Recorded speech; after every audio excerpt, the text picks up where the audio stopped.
So very early on with this film, we were fortunate to have like independent producers who felt called to the film and to the subject matter contribute. So that's how we were able to do it in the beginning, and in part breakwater and financing the film. The film was made independently. Okay. Um, and when it came to Higher Ground, we had worked with them on another short film called The Turnaround. And it just so happened, again, it's going to sound wild, but it's like it just so happened that their two executives had come by our offices, and we were we were cutting some part of the Ghana film. I can't recall. I think we had come back from like the first early shoot or something, but we were cutting that, and they were like, "What is this? What are you all cutting? What's happening?"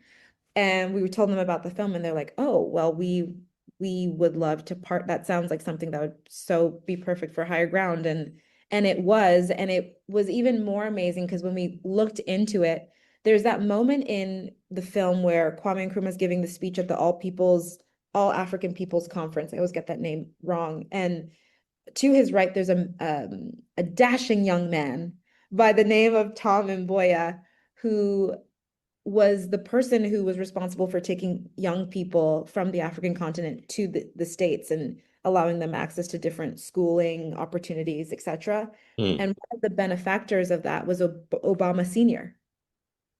And so Ah, it was this wonderful sort of like full circle moment of, and his son comes back to tell the whole story.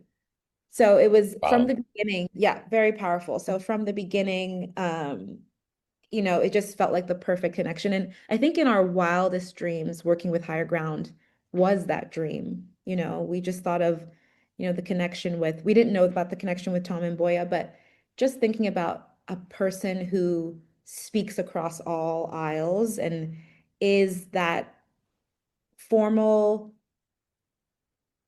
introduction to African and American, Hmm. especially for a film that, like, let's be real, so many people can't even say his name, didn't even know his name, Kwame Nkrumah, that is. And so for somebody like a Barack Obama to, get behind this film is a huge, like, plus, huge boon to, Indeed. yeah. Amazing.